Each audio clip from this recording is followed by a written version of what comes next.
What's going on, Lions fans? Welcome to the Pride Detroit YouTube channel. I'm Meko, joined this week by Ryan Matthews and Morgan Cannon.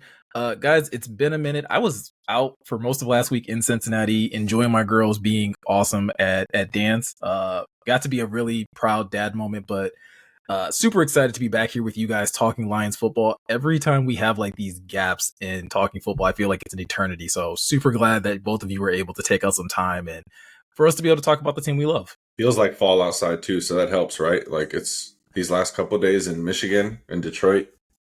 It's been gorgeous. Bro, making you think about football. I was gonna say, between it being a little bit cooler today and then I know last week it was kind of stormy, so like I don't know, I'm kind of gearing up for football as well. I can't wait for training camp to kick off at the end of this month, so there's a lot of things to get excited about. Ryan, I know the last time you and I got to do a video, we were talking about, we were kind of starting this whole list cast series, and we were going to start breaking down the different position groups and kind of focusing in on where Lions players were falling and whether or not we agreed with how PFF was essentially ranking, players on this team. To kind of keep this series from going too long and running into training camp, I had this idea of like, how about we just take the entire offensive line, because there's a lot of great players on this group, and just talk about them as a whole. And just by a stroke of luck, PFF had an article come out today where they decided to rank all of the offensive lines in the NFL. And lo and behold, our Detroit Lions are sitting at the top of that list. So when you kind of saw that, first and foremost, what kind of came to your mind when you saw that the Lions were atop this list? Deserved. Like it feels like it was, seasons in the making though, right? Like the thing about the Lions offensive line is the continuity that they've had, right? We have, there's been players who have both arrived in Detroit, left and come back in Graham Glasgow. You have Taylor Decker, who's been here since 2016. You have Frank Ragnow, who was drafted in 2018. Those guys have been here through both the bad and now the good, right? We're seeing the kind of like the fruits of their labor with lists like this, right? And those are the guys that come to mind when you think about just how steady this offensive line is. You think about Frank Ragnow, and he was PFF's top-ranked center last year, first out of 36 ranked. What's there to say about Frank that already hasn't been said? I always just keep coming back to the story of, it was either his rookie year or the year after, where fractured his throat, played through a fractured larynx, and didn't miss a beat. Probably still making calls. Just wild. The stories about Frank that will come out post his career will be awesome, right? Like we'll hear such war stories about Frank Ragnow that will be time honored and treasured. But I think it really starts with those guys, and then Morgan, I know that you want to wax poetically about Penei Sewell, and I think you should talk more about the league's not highest graded tackle, not highest graded right tackle, the league's highest graded offensive lineman according to PFF last year. Oh, for sure. Best in the game. So we'll just get that out of the way. But yeah, Frank, I'm glad you said that though, because Frank to me really is like a throwback football player. Like he's not, because he's 6'5". People don't really realize that. Like he's really tall for a center. But the thing that separated him, and that thing that made Bob Quinn and that staff fall in love with him, was how athletic he is. And he can move, man. And for my money, when he's healthy, and even when he's not, to be honest with you, he's the best center in football, which is impressive, man, because he's been dealing with that foot forever. But I was just thinking about that while we were during the day for this topic. And even if you took, like, even if you had if the Lions had like a above average right tackle on their roster instead of Penei Sewell, this is a top 10 offensive line, just because you have Taylor Decker, who's a really good left tackle. Like, make no mistake about it, makes his money pass blocking. You have Graham Glasgow, left guard, ideally, who's just, right guard. You have Graham. No, Zeitler's right guard. Yeah, Zeitler's right guard, and then Graham's left. Yep, they swapped. Okay, I don't know why. Yeah, there we go. Because Graham played. Yeah, because Graham played right last year. Exactly. I was looking at stuff from last year for the roster preview, but yeah, it's just already a really good offensive line, and then you add to the fact that Penei Sewell is the best tackle in football, man. Like, truly, he is. Like, and I think the pass protection is only going to get better as he just dials it in even more. But the thing that separates him right now, and the thing that makes Ben Johnson treat him like a weapon when he's designing his offense, is Sewell's ability to operate in space. And it just sets the Lions apart. And they do freaky things like throwing the ball on crucial third downs and so on and so forth. But y'all get the picture. Yeah, I think it's deserved. Brandon Thorne, who runs a Substack, Trench Warfare. So it's like specializes in offensive and defensive line play. I've been a member for a long time. He released a ranking, and he tiered the offensive lines, and he had the Lions by themselves as elite. And then there was a tier below that with the Eagles and a couple other teams. And, they're really good, but it was cool to see the Lions be by themselves. You know what I mean, Meko? Yeah, I think that's the thing that when I looked at this list that really kind of got me excited is that when you look at this group, you get to look at them as a whole, right? It's not just looking at one individual player. We can look at Frank and be like, yeah, Frank's the best center in football, especially now that Jason Kelsey has decided to retire. You can look at a young Penei Sewell and say like, hey, he is the best right tackle, absolutely, but he is arguably the best tackle in football. Yes, Trent Williams is still out there at, in San Francisco, but Penei at a very young age has already put himself in that conversation. And everyone else, like, respectfully, is either, Taylor is probably one of the, I think he's still top 15 easily left tackles in the NFL, probably arguably top 10. But when you start looking at them as a collective group, they complement each other so well. And I think that's the thing that makes them the best offensive line group in the NFL is how well they complement each other. You have athleticism across the board. There doesn't seem to necessarily be a weakness. And Ryan, when you add in a veteran like Zeitler and to replace a leaving Jonah Jackson, this group just gets that much better, right? I think so. Yeah, we talked a little bit about Jonah and some of the struggles that he had post-injury in 2023. I think you replace Zeitler where, Jonah was not technically, but you put him along that interior. I think the thing that most stands to benefit from that is just Jared Goff having more time. If there's anything that the Lions are susceptible to, it's usually pressure along the interior when somebody goes down. And there's been a lot of turnover. There's been a lot of, changing at the guard position just due to injuries with, Colby Sorsdal getting in there and Coyote Iwashika. There were, a couple of years where Evan Brown was helping out as Frank was dealing with injuries.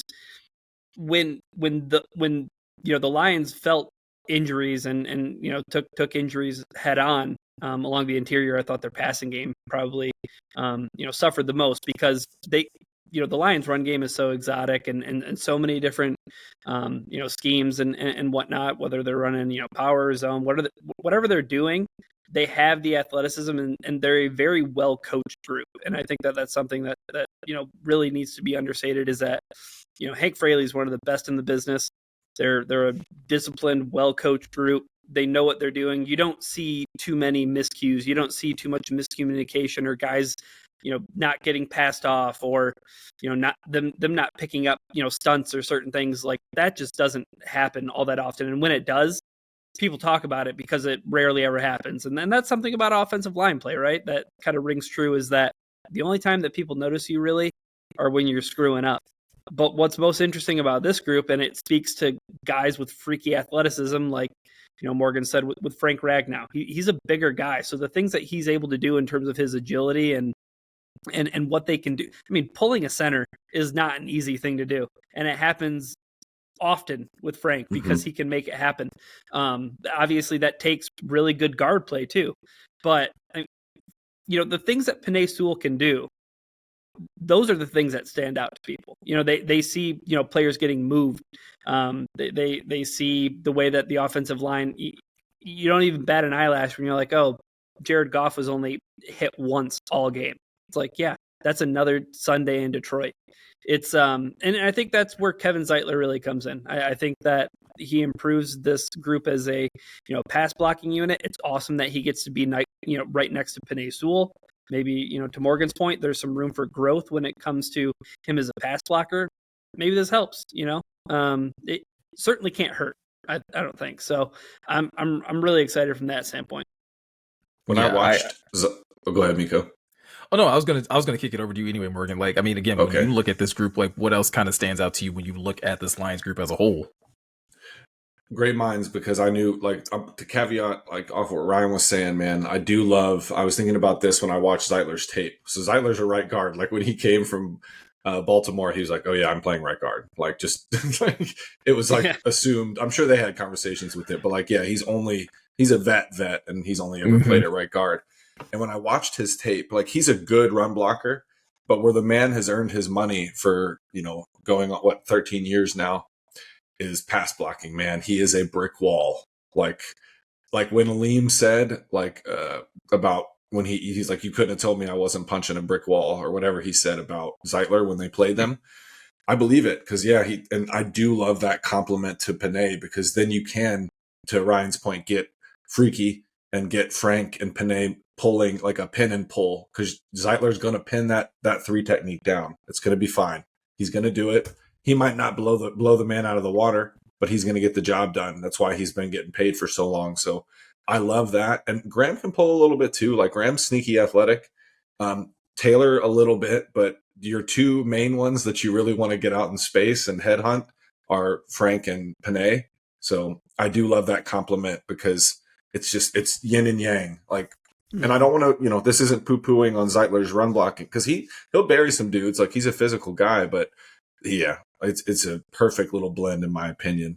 And Panay's only going to get better as a pass protector, which is freaky, because he's already the best. Yeah.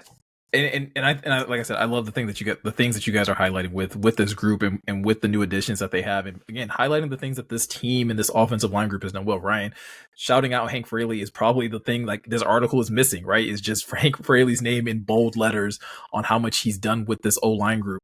But one of the things that I've loved about us starting this series, this idea of reacting to the list that PFF has put together, is that it does give us an opportunity to talk about the rest of the league. So often we only get to talk about the Lions, or we only get to talk about the NFC North. But when you guys look at this list, again, this is every team and where, this author feels like their offensive lines rank.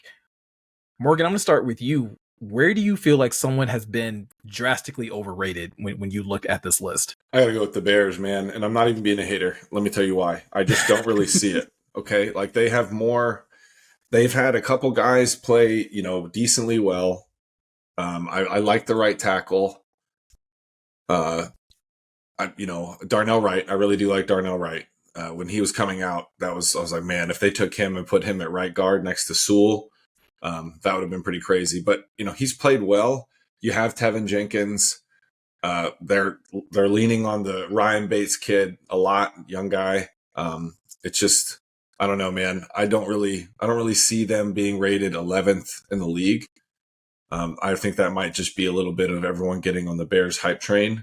But yeah, what about y'all? I think the one thing that stands out to me about the Bears being ranked 11th is they're ahead of a group like the Minnesota Vikings, where, like, is there a player along the Bears offensive line that's better than, Christian Darrisaw? No. He's great.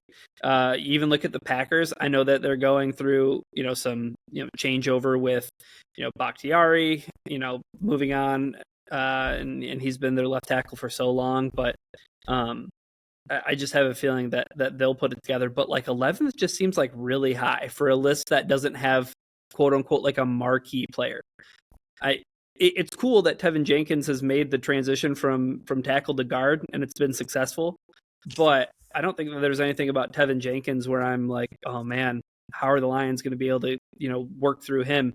How are the Lions going to be able to figure out how they're going to, the pass rush plan that they're going to put against Darnell Wright? There isn't anything about their offensive line that makes me go, man, the Lions are going to have to look elsewhere. It's like, and I'm talking about the Lions defensive line. I'm not talking about, a really good defensive. I mean, and we'll get to the Lions defensive line in another video, right? But the thing about the Bears offensive line being ranked 11th is that I just don't see the marquee talent. Yeah, no, and I think that's fair. Go ahead. I like Braxton Jones too. Like, I'm trying to prove I'm not a hater here. Like, I like Braxton Jones. I like Darnell Wright.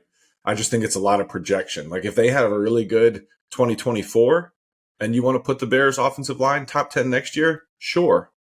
But Sure. like you got the Chargers. Shoot, you got Rashawn Slater and Joe Alt. Like if we're talking really promising, because I would take Rashawn Slater still over Darnell Wright, and Yeah. you know what I mean. So I just don't really get. I think it's a little bit of the Chicago hype, and everyone's like, "Woo Bears," but I don't know about that, man. We'll see. Go ahead. After this year too, Meko, let's take a look and see what the sack numbers are like. And I think people in Chicago are going to find out that sack numbers only aren't attributed to your offensive line. They can be That's very attributed to true. your quarterback who can hold on to the ball for far too long. And that would be just pay attention, folks. Like when you don't see the Bears ranked 11th along their offensive line next year and people are pointing to sack totals, we're blaming the wrong person. I like both of your picks with the Bears. I'm gonna go in a slightly different direction. I'm gonna go with the Jets at 5. And I feel like it's kind of the same thing where like I get that they signed some big names and they added some talent there, but I can't remember the last time the Jets had a good offensive line. And it seems like every time we've thought like, oh no, the Jets have finally figured things out, it just doesn't kind of come to fruition. So I feel like it's kind of the same thing with the Bears where it's like we're kind of projecting that like the Jets will be good because they may change and they have Aaron Rodgers, and it's like, no, I don't really buy it. Not at 5. Like 5 is really that's kind of up there, especially when, you know, you start to look at some of the other teams on this list where you're just like, huh, like there's a big gap. Like Morgan, like you pointed out with the Chargers, I would have the Chargers a little bit higher because I do like what they have with Joe Alt and having Rashawn Slater and a couple other guys on that offensive line. So it's a little weird for me to see the Jets that high on this list. Yeah, I'm not sold on the Jets either. I think 5 is kind of high, but there are a lot of people that are kind of slotting them into that top 5 discussion. My pick was actually going to be what Morgan had mentioned about the Chargers. Like I very much believe in Rashawn Slater. I was very big on Rashawn Slater during the pre-draft process. He got unlucky with some injuries, but I think him and Joe Alt and what they're going to be able to do is going to be pretty darn good when you get Harbaugh in there, and obviously they're gonna change some things that they do offensively.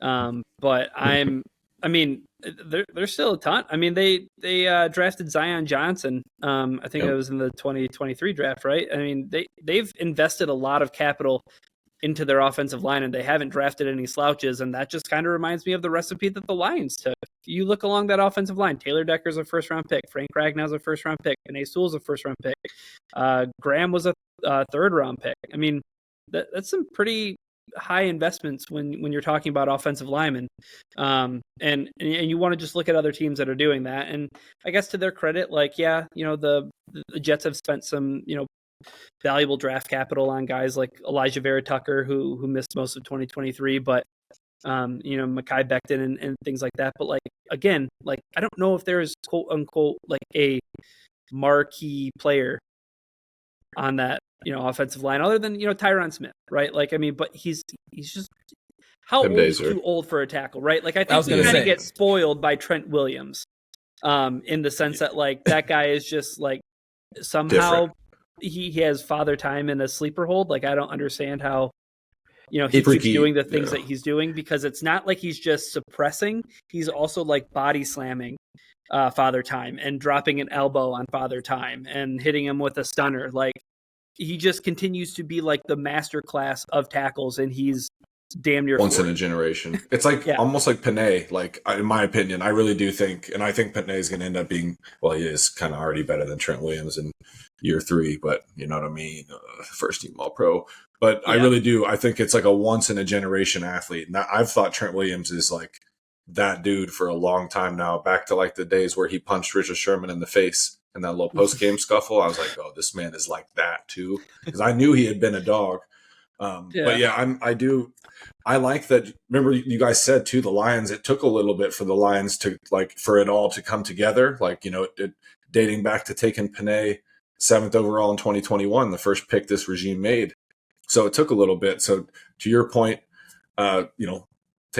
investing that capital does take a little bit of time. But yeah, I could agree with the Jets being overrated too, because I like Morgan Moses. I think he's a really good player. I think Baltimore is going to miss him, but you're kind of, Tyron Smith isn't the Tyron Smith of 2015. What, 6 years ago? True. It's just not. Yeah. And that's why, like, I mean, I like that you guys brought up Trent Williams because that was the team, the 49ers were the team that I felt was like the most underrated. And I get that maybe it's one of those things where like it's Trent Williams and a bunch of dudes, right? But Trent Williams and a bunch of dudes has been working for a really long time, and they still find ways of having like one of the better performing offenses. So it was a little shocking for me to see them all the way down in the 20s when it's like this is the team that made it to the Super Bowl. Like they're again, it may not be a bunch of flashy names. It may not be a bunch of guys that are going to command big money, but they work as a unit, and they have found a way within that Shanahan system to be an effective unit that just leans on teams and finds ways of frustrating opposing defenses week in and week out. Yeah. One other team on here that kind of just stood out to me, and it's because they drafted a player that I was super interested in the Lions grabbing, was the Pittsburgh Steelers at number 9. You get Zach Frazier in the second round of the draft, and he was just such a Dan Campbell player that anybody and everybody had circled and been like, yeah, this is a guy who embodies grit to a T. The Steelers they've always kind of been like spoiled with offensive line talent, whether it's the Pouncey or whether it's whoever it may be. Even the years that they got out of Villanueva, it was like they're just making it work. Yeah. I guess the reason why my mind went to Pittsburgh is you think about some of these offensive lines where they're helping a running back get a second contract. Because a team that's really far down on the list is the Baltimore Ravens. I mean, not so coincidentally, they had some talent leave, as Morgan mentioned, Morgan Moses, but obviously the Lions getting Kevin Zeitler. But again, like, what's that group going to look like when they're in pistol and Derrick Henry is ready to get the ball from Lamar Jackson? And if he isn't getting the ball from Lamar Jackson, then Lamar Jackson's around the tackle and going and making a play. So there's a kind of like interesting symbiotic relationship, obviously, between like an offensive success and their offensive line. And I don't think it's any secret that you look at the team that's number 1. Yeah, they have some offensive skill talent. They really do. Like, Gibbs is awesome. Laporte is great. Amon-Ra St. Brown, like, do they have like the one, like, do they have a Justin Jefferson? I don't know quite yet. Do they have a Jamar Chase? Maybe, we'll see. Do they have a Christian McCaffrey? It might be Gibbs, maybe, but like, I'm not willing to put the cart before the horse. I'm not trying to crown anybody before they do it. But we've seen a rookie like Gibbs or a rookie like Laporta play out of their mind. Is it any coincidence that they're, insulated and being protected by one of the best offensive lines in football? I don't think so. No, that's a really good point. And I think like that's the thing, like I said, that makes this conversation like really, really important to have, because it would be so easy to just come on here and wax poetically about how great it is to have the Lions ranked number 1 in a situation, but then to take a look at the rest of the league and to see some other teams that, like you said, Ryan, like they have good running back talent, and how does that coincide with their offensive line play? Who is helping who? And definitely here in Detroit, I agree with you wholeheartedly. In Detroit, it is absolutely that offensive line leading the charge, and that's one of the reasons why Dan Campbell and Ben Johnson can have so much confidence in this offense, is because they know they have 5 guys up front that are absolutely going to dominate week in and week out. Right, Morgan? Yeah, and like earlier, Ryan made a point about the interior, which like that's where the Chiefs invest, right? Like they have like a solid interior, right? They're 2 guards at the center. So for the Lions to get Zeitler, it's going to limit those plays where there is interior pressure, and because of Goff's limitations, and not just Goff, like a lot of quarterbacks just freeze when there's interior pressure, just because it is tough to deal with. You can't just step up and move in the pocket. So yeah, it limits those. If Zeitler can limit those, some of these games that they had, like the game against the Bears that they lost, and some of those are just like, golly, then it's 100% worth it. And the Lions are going to continue to be one of the teams that spend the most, like they were going into last year. I don't know where they fall now. They got to be up there again, if you think about it. Although Panay's cap hit this year is pretty small. I remember it's like 8 or something like that, I want to say. So yeah, it's worth it if it keeps Jared Goff clean, to y'all's point, and keeps this offense, just in rhythm. Absolutely. So that's pretty much going to do it for this video, guys. Let us know what you guys think about the Lions being ranked atop the NFL as one of the best offensive line groups. Also, when you go check out this article that PFF has up, is there any other team that you saw on this list that you felt that was a little overrated? Like we talked about the Bears and the Jets being a little overrated. Also, are there some teams on this list that you thought were a little underrated and you think, you know what, they could actually be some other good offensive line groups that are being a little overlooked? Let us know that in the comment section below. Also, be sure to check out all the new articles that we have over on prideofdetroit.com. We are currently uploading a bunch of roster preview articles that these guys are taking a lot of time and putting a lot of effort into. So definitely go check those out and see what some of the writers have to say about your favorite Detroit Lions players. But with all that said, you can also make sure to subscribe to this YouTube channel, hit this notification bell. That way you can be notified anytime we upload brand new articles or videos over here on the YouTube channel. But with that said, I'm Meko. He's Ryan. He's Morgan. Thank you guys for taking the time to watch, and we'll be sure to catch you guys in the next one.